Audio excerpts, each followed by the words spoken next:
यह है कि जिसका झटका इतना शदीद था कि इसकी रूट कॉजेस क्या है, क्या ये OP9 को बंद क्यों किया। यूरोपीय यूनियन को इसके ऊपर एक हाईली ऑब्जेक्शन था कि 2-3 महीने पहले फ्रांस के बॉर्डर पे शदीद किस्म की चेकिंग चल रही, वहां पे आप ये कह सकते हैं कि जो मतलब के डेली बेसिस पे 5 लाख कॉन्फ़िगरेशंस कर सकते हैं। सारा एक वो बहुत बड़ा वहां पे जो है ना वो एक रश क्रिएट हो जाएगा। 250-300 5 लाख हुई है। हाउ इज इट 3 इयर्स के बाद यहाँ फिर इसका कुछ सब्स्टिट्यूशन निकाला जाएगा। और hi guys, welcome to my YouTube channel, welcome to other interesting vlog. एक नई इन्फॉर्मेटिव इंटरेस्टिंग वीडियो लेकर मैं आप लोगों के पास आया हूँ। 2-3 दिन पहले पुर्तगाल की इमिग्रेशन ने एक ऐसी न्यूज लोगों तक पहुंचाई है कि जिसका झटका इतना शदीद था कि काफी सारे लोग जो है ना वो इस इन्फॉर्मेशन को लेके परेशान है, लेकिन उनको एग्जैक्टली इस इन्फॉर्मेशन की जो बैकअप स्टोरी है वो नहीं पता। बहुत सारे लोग ऐसे हैं कि जो ये सोच रहे हैं कि ये इमिग्रेशन कभी दोबारा ओपन ही नहीं होगी, और इसके अलावा ये इमिग्रेशन बंद क्यों कर दी गई, इसकी रूट कॉजेस क्या है, क्या ये ओपन होगी तो कितने अरसे के बाद ओपन होगी, इसके इम्पैक्ट उन लोगों के ऊपर भी है जिनकी अभी से फाइल लॉक है, और आर्टिकल 88 और 89 को क्या ये लोग अमेंड कर देंगे, चेंज कर देंगे किसी दूसरे आर्टिकल में। इस डिटेल टॉपिक के ऊपर डिस्कशन करेंगे इसी वीडियो में, तो आप मेरे साथ स्टे इन टच रहिएगा। जो लोग भी चैनल पे नए हैं, मेरी आपसे रिक्वेस्ट है सर काइंडली चैनल को सब्सक्राइब कर दीजिएगा। वीडियो अच्छी लगती है तो इसको लाइक भी किया करें, इसको शेयर भी किया करें, और मैक्सिमम लोगों तक शेयर किया करें जिनको इनकी सबसे ज्यादा जरूरत होती है। बात ये करते हैं कि पुर्तगाल की इमिग्रेशन ने आर्टिकल 88 और 89 को बंद क्यों किया। सबसे पहले मैं आपको इसकी रूट कॉज बताता हूं कि 88 और 89 को बंद करने का पर्पज क्या था।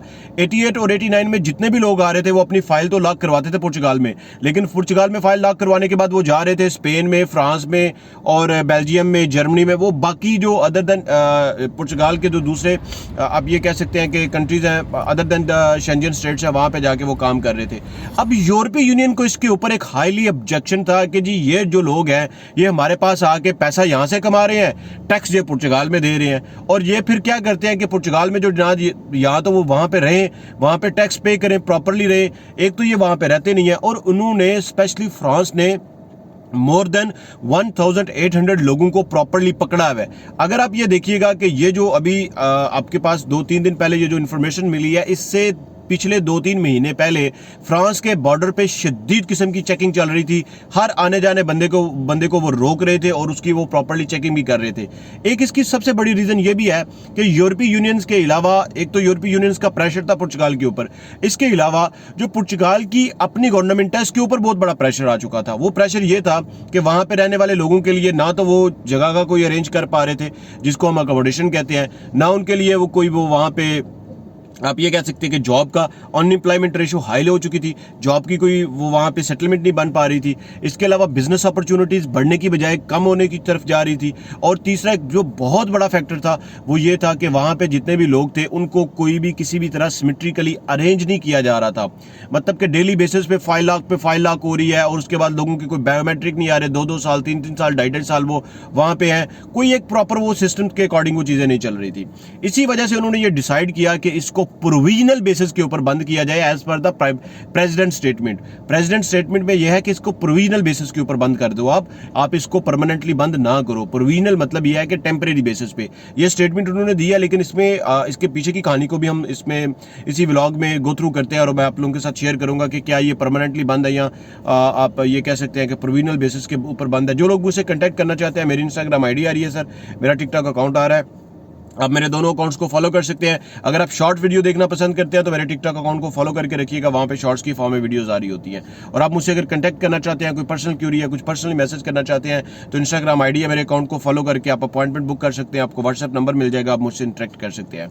अब पुर्तगाल की इमिग्रेशन जो है ये आर्टिकल 88 अभी टेम्परेरी बेसिस पे तो उन्होंने बंद किया हुआ है एज पर द प्रेसिडेंट कि आप इसको परमानेंटली बंद ना करें।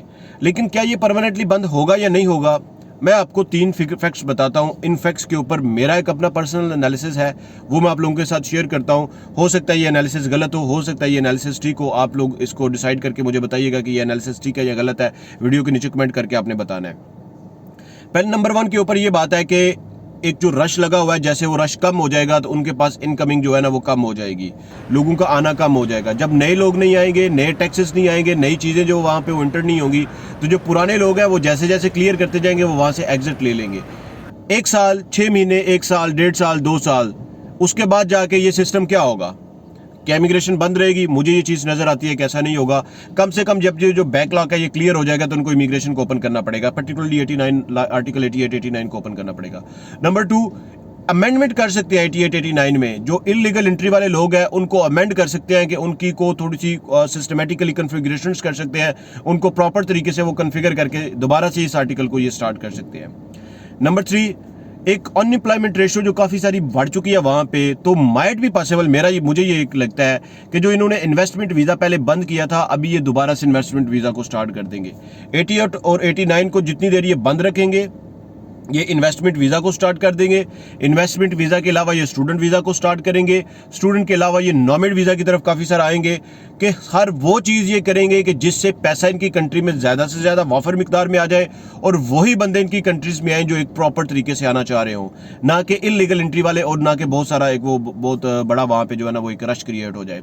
अब एक बहुत ही इंटरेस्टिंग बात यह है कि एज़ पर मेरी टीम के साथ मेरी जो डिस्कशन चल रही थी लास्ट 2 नाइट से, कि जो यूरोपीय यूनियन का प्रेशर है, तो क्या ये जो प्रेशर है अभी ये जो वहाँ पे लोग रहते हैं उनके ऊपर भी इम्प्लीमेंट होगा? तो अभी ये चीज़ 50-50 है, इसके ऊपर कुछ भी आप राइट नो नहीं कह सकते। जितने भी लोग वहाँ पे रह रहे हैं उनके रहने के ऊपर अभी तक ये चीज़ बिल्कुल भी कंफर्म नहीं है कि जी ये जो प्रेशर है उनके ऊपर आएगा या नहीं आएगा। मेरा अपना एक पर्सनल ओपिनियन है कि जितने भी लोगों की फाइल लॉक हुई है उनको ये क्लियर करेंगे। अब इसमें भी 2 चीज़ें हैं, एक तो ये है कि उनके पास जो डाटा है उस डाटा के थ्रू वो काफ़ी सारी मदद ले रहे हैं। एक एड्रेस के ऊपर जो है ना वो 250-200 300 फाइल लॉक हुई है। हाउ इज इट पॉसिबल कि 5 लोगों के रहने की जगह पे या 300 बंदे ने जो है ना वो फाइल लॉक करवाई है? वो ये सारे डिसीजंस उन्होंने डाटा से लिए हुए हैं।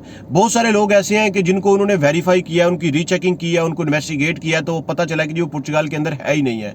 इसी वजह से उन्होंने ये एक बोल्ड और ये एक आप ये कह सकते हैं कि एक स्ट्रॉन्ग डिसीजन लिया है, जिसके कंसिक्वेंसेस क्या होंगे आने वाले दिनों में पुर्तगाल की इमिग्रेशन के थ्रू हमें पता चल सकता है, आने वाली पुर्तगाल के मार्केट से थ्रू हमें पता चल सकता है। तो मिलते हैं एक नए इंटरेस्टिंग ब्लॉग में, तब तक के लिए स्टे ब्लेस्ड, अपना ख्याल रखिएगा। स्टिल 2 क्वेश्चंस आपके पास छोड़ के जा रहा हूं, इनके कमेंट्स बॉक्स में मुझे हाईलाइट करके आंसर कीजिएगा कि क्या ये आर्टिकल 88 और 89 आने वाले दिनों में ओपन कर दिया जाएगा with in 6 month, 1 year, 2 years या 3 ईयर्स के बाद, या फिर इसका कोई सब्स्टिट्यूशन निकाला जाएगा, और क्या पुर्तगाल की इमिग्रेशन अब हमेशा के लिए बंद रहेगी या दोबारा से ओपन कर दी जाएगी? तब तक के लिए स्टे ब्लेस्ड, अपना ख्याल रखिए।